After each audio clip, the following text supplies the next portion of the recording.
Side 1, Tips for Energy Savers, U.S. Department of Energy, Washington, D.C. 20585. The White House, Washington. Fellow Americans, today America faces the most serious domestic challenge that it is likely to face in our lifetimes, the energy challenge. Our ability to meet this challenge will help determine whether we will be able to maintain our American way of life during the closing decades of the 20th century. If we ignore the challenge today by failing to act, our children will pay a heavy price for our short-sightedness. The challenge is that domestic demand for energy keeps rising faster than domestic supply. Any program that seeks to deal with that imbalance must begin restraining this runaway growth in energy demand. We have a national energy plan to help meet the challenge. Its cornerstone is conservation in industry, in transportation, in the home. Its success will depend on the cooperation, dedication, and commitment of the American people. These tips for energy savers can be a tool in our fight to curb energy demand. Much of our nation's finite energy is used inefficiently. The suggestions contained in this booklet help you to curb that waste and save yourselves money as well. By saving energy, we can protect jobs, the environment, and the basic American standard of living, not only for ourselves, but also for our children and grandchildren. We must succeed. Signed, Jimmy Carter. How to save energy and money at home. Most of our residential energy, 70%, is used to heat and cool our homes. An additional 20% goes for heating water, the second largest home energy user and expense. The remaining 10% goes into lighting, cooking, and running small appliances.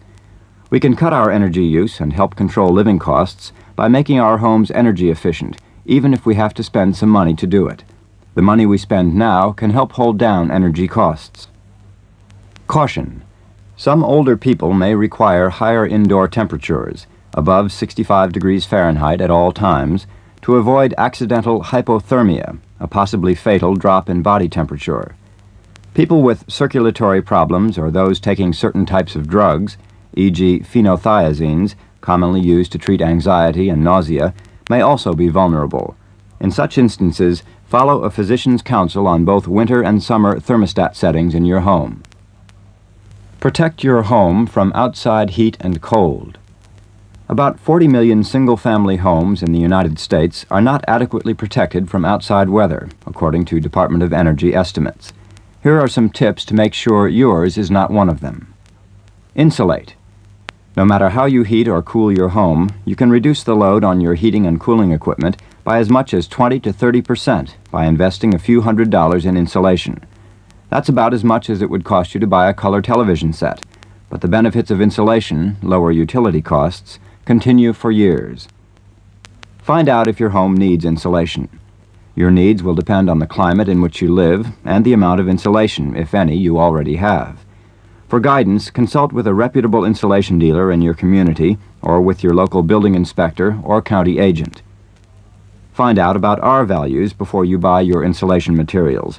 Then buy the thickness of insulation that will give you the R value you should have. A heating zone map listing recommended R values for insulation in the 5 heating zones of the United States will be described at the end of the booklet. R values, or numbers, are insulation efficiency ratings. The R stands for resistance to winter heat loss or summer heat gain. The higher the R number, the more effective the insulating capability. The numbers should appear on packages of all insulation materials: mineral, glass fiber or rock wool bats or blankets, foam or loose fill materials that are poured or blown into insulation spaces, or rigid board insulation.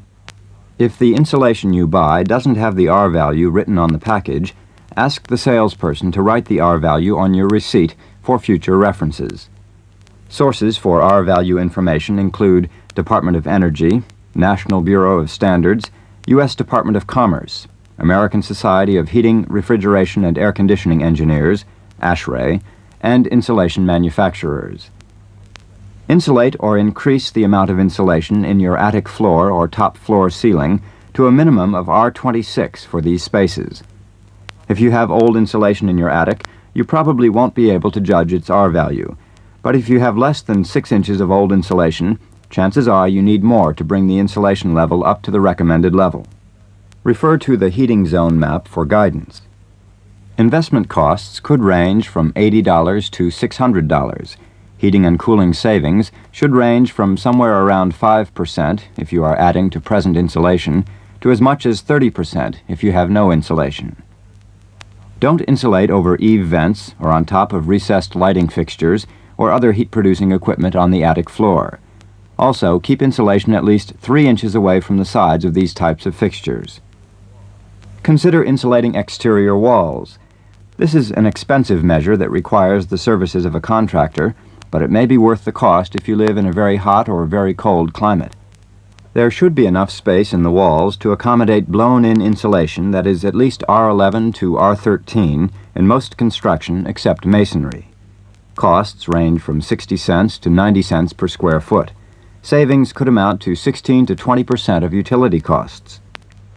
Insulate floors over unheated spaces such as crawl spaces and garages. Costs could range from $200 to $400. Savings could amount to about 8% on your heating and cooling costs. Draft-proof windows and doors. Test your windows and doors for air tightness. Move a lighted candle around the frames and sashes of your windows. If the flame dances around, you need caulking and/or weather stripping. Try slipping a quarter under the door. If it goes through easily, you need weather stripping. Caulk and weather strip doors and windows. It's easy to do yourself. Caulking and weather stripping materials cost about $25 for the average house, 12 windows, 2 doors. Savings in annual energy costs could amount to 10% or more. If every gas-heated home were properly caulked and weather stripped, we'd save enough natural gas each year to heat about 4 million homes. Install storm windows. Combination screen and storm windows, triple-track glass combination, are the most convenient and energy efficient because they can be opened easily when there is no need to run heating or cooling equipment. Alternatives range from a heavy-duty clear plastic sheet on a frame, about $10 to $15 each, to clear plastic film which can be taped tightly to the inside of the window frames, a total of about $10 for the average home. Savings in reduced space heating costs for any of these types of protection can amount to as much as 15% a year. Adding storm doors in very cold or very hot climates could increase these savings. Heating and cooling. Heating and cooling our homes account for most of our residential energy costs. Don't waste any of that precious conditioned air, whether you pay for it yourself or pay your landlord for it. During both heating and cooling seasons, close off unoccupied rooms and shut their heat or air conditioning vents, or turn off room air conditioners. This does not apply if you have a heat pump system. Leave it alone. Shutting vents could harm a heat pump. Use kitchen, bath, and other ventilating fans sparingly. In just 1 hour, these fans can blow away a house full of warmed or cooled air. Turn them off just as soon as they have done their job. Keep your fireplace damper closed unless you have a fire going. An open damper in a 48-inch square fireplace can let up to 8% of your heat out the chimney. Heating energy savers. Don't turn the heat on until you have to. On cool evenings, use your fireplace instead and add a blanket at night. With heating equipment, if you use electric furnace heating, consider a heat pump system. The heat pump uses thermal energy from outside air for both heating and cooling. Costs for these pumps run from about $2,000 for a whole house unit to about $425 for room size. But they can cut your use of electricity for heating by 30 to 40% and also might provide some savings in cooling costs.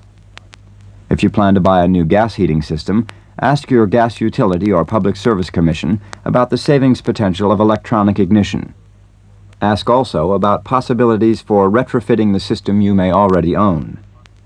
Consider the advantages of a clock thermostat for your heating system.